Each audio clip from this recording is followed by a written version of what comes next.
ایک دن بادشاہ نے اپنے 3 وزراء کو دربار میں بلایا اور تینوں کو حکم دیا کہ تینوں ایک ایک تھیلا لے کر باغ میں داخل ہوں اور وہاں سے بادشاہ کے لیے مختلف اچھے اچھے پھل جمع کریں۔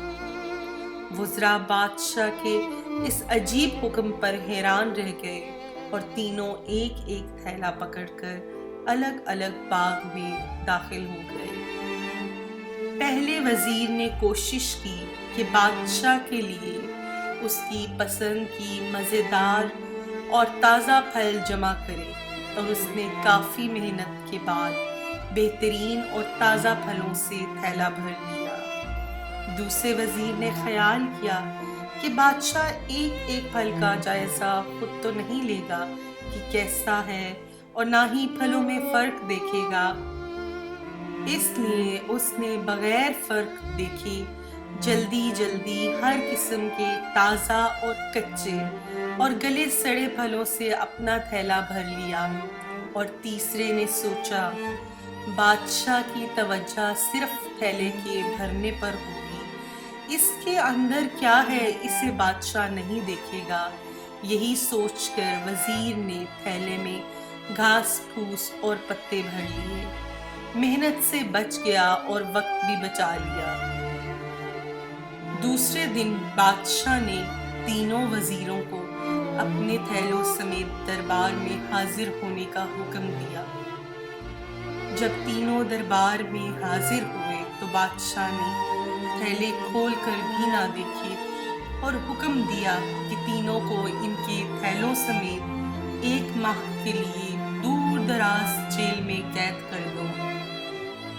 اب اس دور دراز جیل میں تینوں کے پاس کھانے پینے کو کچھ نہ تھا سوائے اس تھیلے کے جو انہوں نے جمع کیا تھا۔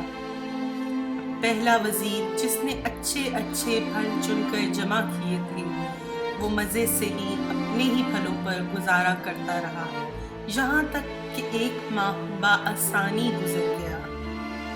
اور دوسرا جس نے بغیر دیکھے تازہ اور خراب ہر قسم کے پھل جمع کیے تھے، اس کے لیے بڑی مشکل پیش آئی۔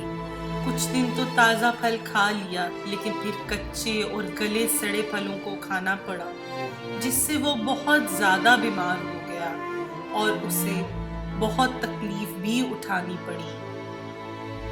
اور تیسرا وزیر جس نے بغیر محنت کے اپنے تھیلے میں صرف گھاس پھوس ہی جمع کیا تھا، وہ کچھ دن بعد ہی بھوک سے مر گیا، کیونکہ اس کے پاس کھانے کو کچھ نہ تھا۔ اب اپنے آپ سے پوچھئے آپ کیا جمع کر رہے ہیں؟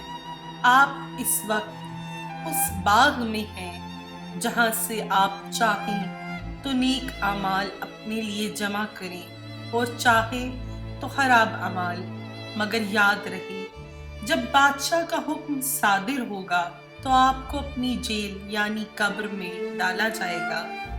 اس جیل میں آپ اکیلے ہوں گے، جہاں آپ کے ساتھ صرف آپ کے اعمال کی تھیلی ہوگی، تو جو آپ نے جمع کیا ہوگا وہی آپ کو وہاں کام دے گا۔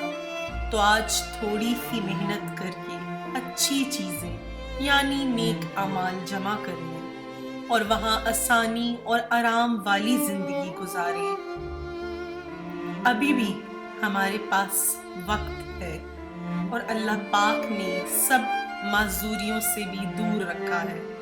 اللہ تعالیٰ کو دن میں 5 دفعہ تو یاد کر ہی لیا کرو، انشاءاللہ بڑے بڑے اعمال کرنے کی وہ خود ہی توفیق اور آسانی کر دے گا۔ اللہ پاک ہمیں سمجھنے کی توفیق عطا فرمائے، آمین ثم آمین۔